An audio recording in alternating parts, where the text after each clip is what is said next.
topic is my daughter's sex life revealed. And here we have some parents that were excited and very embarrassed to find out that their teens were not as innocent as they would have liked to think. So here we have Trisha. Let's hear her story.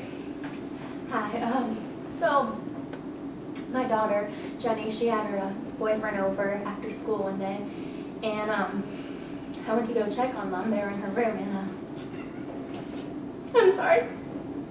She was on top of him performing oral sex.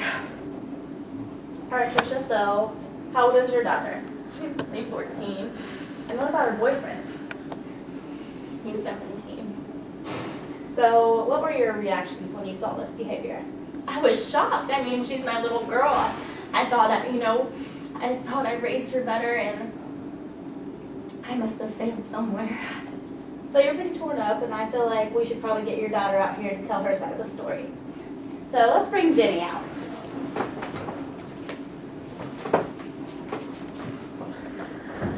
Hi, Jenny. Hi. So let's hear your side of the story about this little encounter. Well, my mom walked in on me without knocking or giving me any type of warning. She totally violated my privacy. What I do is my choice. You're way too young, Jenny. In my house? Like, what the hell were you thinking? Really? Did you think I wasn't going to check on my daughter to make sure she was all right? I don't care what you think or say. I'm old enough to make my own decisions. You need to mind your own business.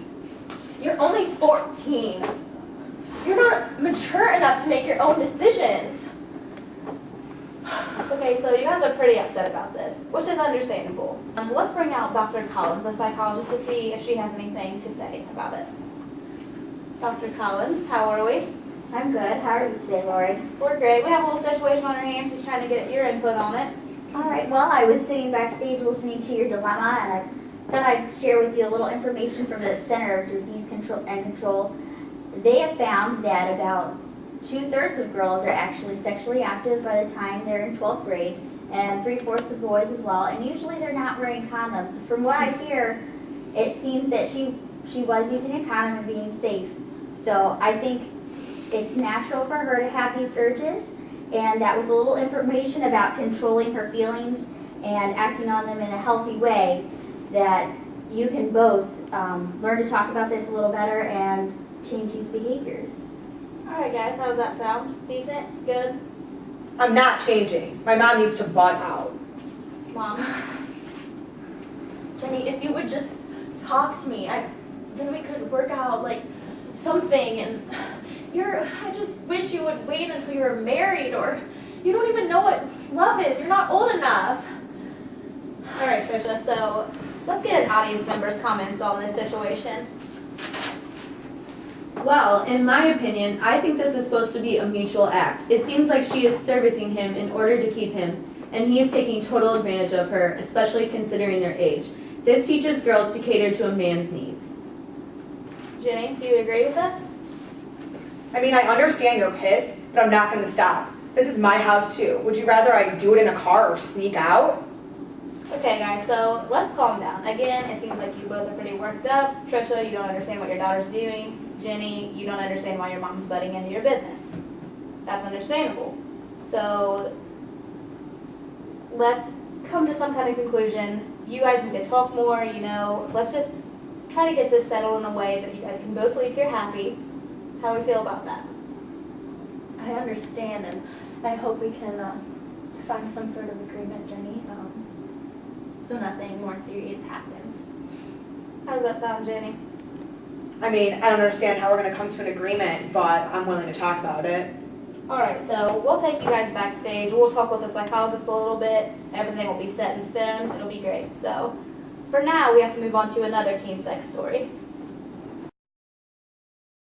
All right, and we're back. And with this case, we have Marissa here, who recently found out that her daughter was participating in group sex at a party. So let's ask Marissa what her story is.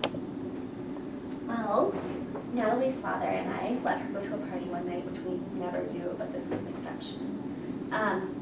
And she went to her friend John's house, and We got a call from John's father later that evening that he had found Natalie and John having sex in the bedroom. Okay, so Natalie and John were having sex. Was there alcohol involved at this party? Yes. So they were probably both drinking, is that safe to say? Yes. Okay, so, I mean, drinking, you know, teen sex, that's pretty common, but, I mean, is there any more to the story that makes you upset? Well, when John's father found them, Natalie was not only having sex with John, but she was also having sex with Mark. Okay, so, and how old is Natalie? 16. And her friends mostly the same age, or? Yes. Okay. Okay, so, group sex at 16, that's a pretty big deal. I mean, obviously that's hard to take for a parent, but there's also another side to the story, so let's bring in Natalie and hear her part. Natalie, Hi. how are we today? Good, how are you? Good. So, why don't you go ahead and tell us what happened with you? So basically, we were at this party and I was pretty drunk and John asked me if I wanted to have a threesome. And I said I was down as long as I got to pick the other guy involved. And I decided to pick Mark because we've already hooked up before. So what's done is done. There's basically nothing you can do. I know it's done is done, but I'm just so sad that it happened. I mean, in the Bible it says that your body is sacred. I don't know. I just don't understand. Okay, so Marissa's pretty upset by this, obviously. Natalie's pretty defiant. She thinks what she did is not wrong. She's okay with it. So let's bring in Doctor to see what she has to say. While group sex isn't something that we hear about all the time, it does happen, and I'm not justifying her behaviors at all. But it does seem like Natalie is demanding some attention from guys because she's craving more attention and boundaries at home. So does Marissa need to see this as a cry for help from her daughter? Well, I'd say it's not necessarily a cry for help, but she definitely needs more quality time with you and her dad, as well as some clearer rules and communication about acceptable behavior. Okay, Natalie, so do you think that you and your mom could change what was going on, or, you know, what is your stance on this exactly? It wasn't abuse and I wasn't being violated. I let them do it. I wanted to. It was fun and different and I liked it. All right, thanks guys. We'll be right back.